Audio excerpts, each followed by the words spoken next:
Good evening, folks. This is Andy Pedraza with Special Effects Academy, and we're on the October 6th start of the week session for the Forex trading room. We'll go through our usual agenda, the prior week, our currency strength meter, our calendar of announcements, a look at the charts, any setups we see in progress, and a few words in conclusion. Starting out with the long-term ledger, no significant changes other than we did open a new long-term position, a short on the USD CAD, but no trades have closed in the past week, so that's the only change to the long-term account. Intermediate, a few trades were closed. We came out ahead very slightly, so we do see an uptick in our growth percentage, not a significant one as yet, but we're still moving in the right direction. We did open a few trades, as you can see in the red rectangle at the bottom of the ledger. And in the short-term account, well, we did have a bouncy week, and obviously that's never good for short-term trading. So we did take a downtick here of a little bit under 6%. Nothing too significant, but still obviously a step in the wrong direction. So we'll be looking at how to go into recovery mode on this account, which we're pretty good at. So I have full confidence that we'll pull through on all three accounts, but the only one that's even slightly negative is this short-term one. Notes and opportunities for improvement, nothing that we haven't really mentioned in the past slides. It was one of those 2 steps forwards, 1 step back weeks as the market yet again shifted midweek. We have the drawdown on the short term, very slight uptick on the intermediate, and we added 1 long-term trade to the long-term account. Our relative strength meter for the past 30 days and the past week, we can see on the monthly that the Aussie, the CAD, the Swiss, the Euro, and the Kiwi not having a good month. Silver also giving back some of its most recent gains. Indeed, silver is the one significantly negative tower in the last 30 days. And we do have the pound, the yen, and the dollar as the clear winners, with gold also doing not too bad for the monthly. On the weekly, a lot of volatility, as you can see in the charts. The CAD and the dollar were loose for the week. The Aussie, the Swiss didn't fare too well, but didn't give back as much. The euro still continues to be significantly weak, especially against the metals and against the yen, but all in all, didn't have a bad week. The Canadian, of course, got pummeled. The yen did pretty well. Silver staged a pretty good recovery for the week, as did gold. Gold didn't need it, but gold did well also. We can see that the volatility was very close to 4% on the weekly, which again is pretty high for a single week. Usually we see then the 1 or low 2%.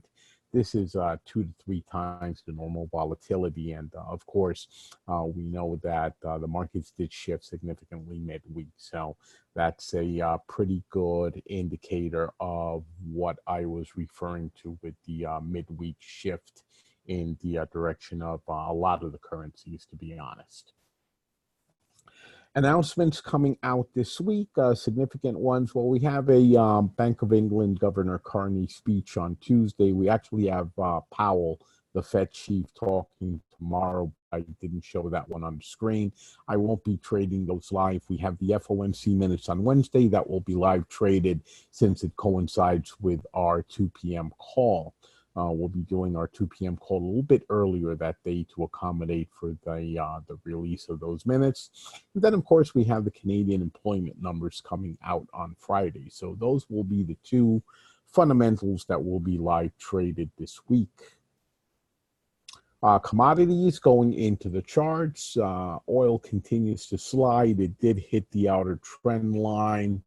And, well, it's pretty sideways, really, more so than bearish or bullish. It has been moving sideways probably since mid-May, and just continues to bounce between the 52 and the 60 level of the chart. It's visited both points multiple times. So it is in the sideways pattern, even if a pretty wide one at this point in time.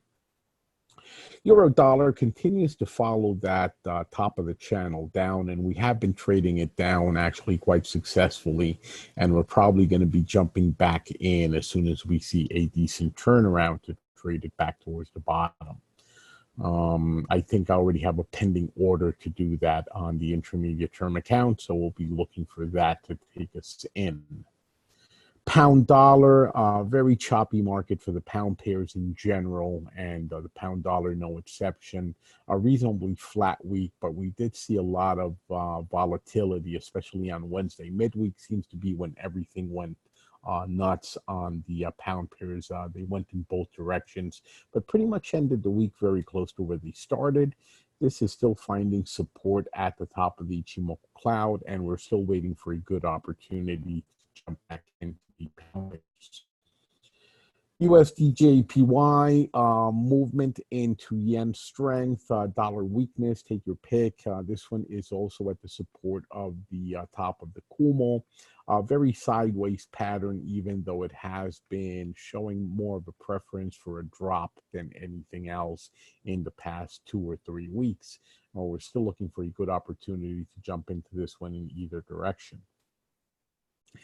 The USD Canadian, it is finding resistance on that outer trend line, as well as a horizontal I haven't shown, but you can see it clearly on the screen at the top of Wednesday's candle. I would say is that area of resistance. Seems to be holding on very strongly. I am looking for a visit to the bottom of the chart, and indeed we did open a long-term trade in that direction. So we'll have to see how that plays out, but it looks like it doesn't want to rise any further than it has since July through today. So we're trading it down at this point long term. USD Swiss, we have 4 very long wicks in as many days. So this is another one that seems to have found a strong level of resistance, doesn't want to go above that. We have seen dollar weakness that would indicate that this one too may take a trip towards the bottom. And I think we have a pending order on this pair as well for when it does start that trip. Aussie dollar hit the bottom level of support yet again this week. Actually did it on 2 consecutive days. Support held. It has gone back up to the bottom of the Ichimoku cloud.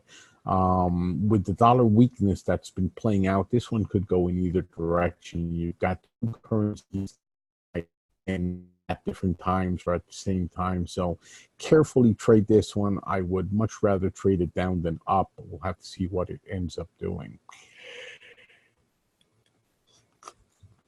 Kiwi dollar showing a little bit more downward pressure than the Aussie dollar. Definitely bearish. We're definitely looking for a another entry towards the bottom, and I think we may already have an open trade on this one on the intermediate. Again, that seems to be the direction, so we'll continue to trade it that way and see if we catch on to the next significant drop. Aussie Canadian, this is another one that is finding very strong support at the bottom. It did break it this week, but very quickly popped back up. It is at the bottom of the Ichimoku cloud, heavy point of resistance. I do think the CAD is overdue for another demonstration of strength, and this would be a pair that might go even further than it's already gone. So also on our radar for the week, for the month, for the rest of the year, really. Euro Swiss is now in a sideways pattern, facing strong support at the bottom. We have been trading it down successfully multiple times and start that downward trend, but we're still waiting for the next push beyond the bottommost level of support. Euro pound, pound pair, what can you say? It's been moving in both directions, actually moving quite nicely up and down, which obviously doesn't make it an easy pair to trade. The latest retracement is still going on, so we can see that trend within a trend. It is contrarian right now and doing a retracement, but also finding some nice resistance right above current price. So another one that could go in either direction, especially since the euro seems to be weakening as well. Euro JPY becoming a pattern. All of these nice downtrends that we've ridden for most of the year seem to have finally found either support or resistance, in this case support, and we're still waiting to see if they do have the strength to give us lower low. The beauty of this one is that the euro is weakening as mentioned, and the yen seems to be regaining strength. So this one could pop the bottom, and we'll be ready if and when that happens. Euro Canadian, again, I think that the CAD is overdue for a correction into strength, and we know that the euro is weakening. So this is another prime candidate for a longer term trade if it does break that bottommost level of support. So on the radar, but not just yet. Pound JPY, what can we say? The pound weakening, the yen getting stronger, but it hasn't moved all the way to the bottom in quite a while, so it is still pretty much undecided.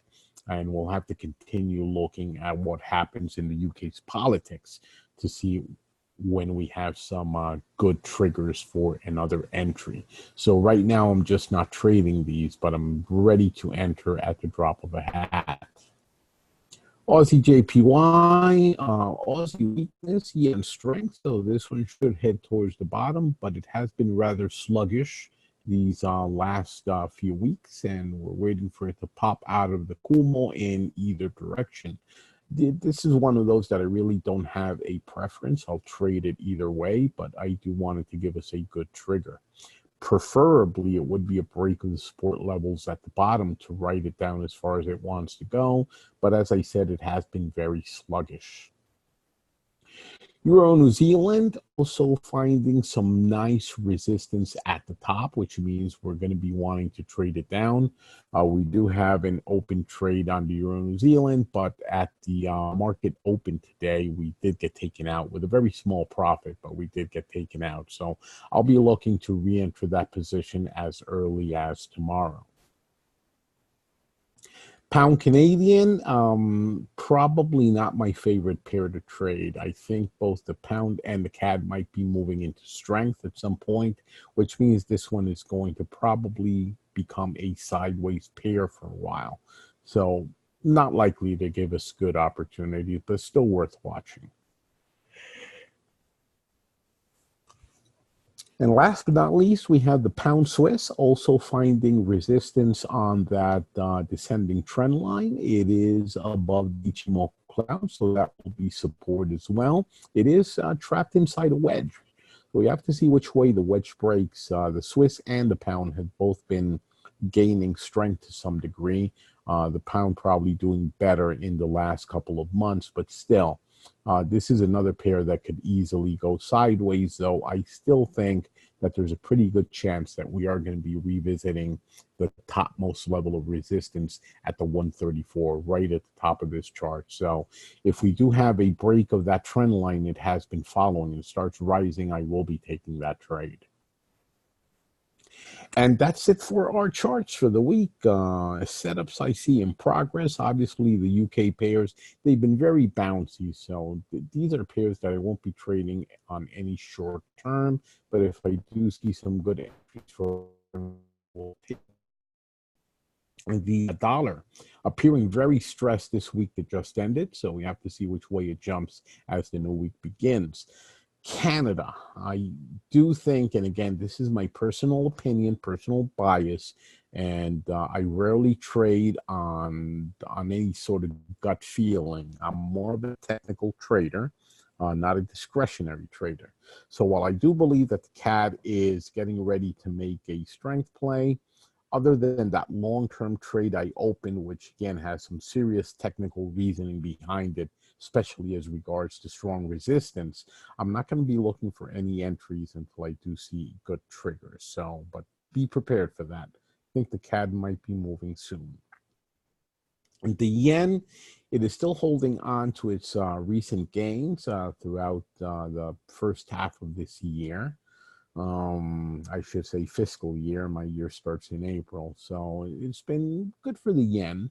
It's pretty much kept its strength, but it is showing some signs of stress. So we'll have to see if it does have the strength to continue moving. And of course, the euro just continues to slide. It is not catching a break for multiple reasons. Brexit is one of them. The whole banking sector in Europe seems to be getting ready to collapse. Maybe I shouldn't say that in such strong language, but it's not looking good.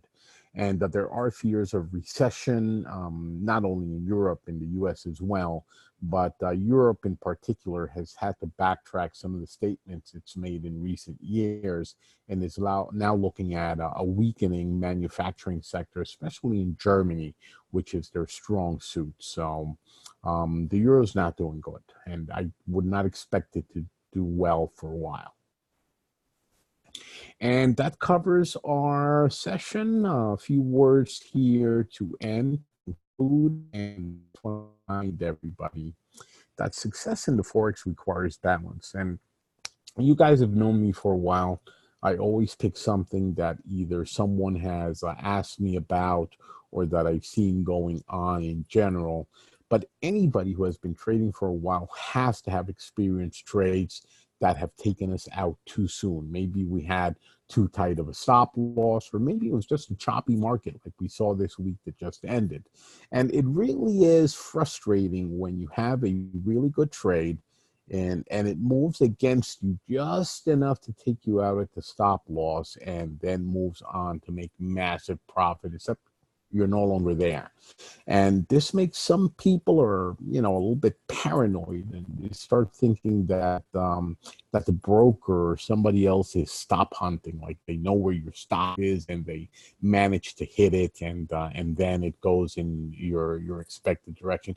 I don't believe in any of that. It's just, we tend to see patterns where there are none. That is an evolutionary advantage we have, as quite a few trading authors have pointed out, and psychologists. When our ancestors were living out in the wild, if you saw a pattern in the forest that looked like a tiger and you ran away, it didn't matter if it was or was not a tiger, you still survived.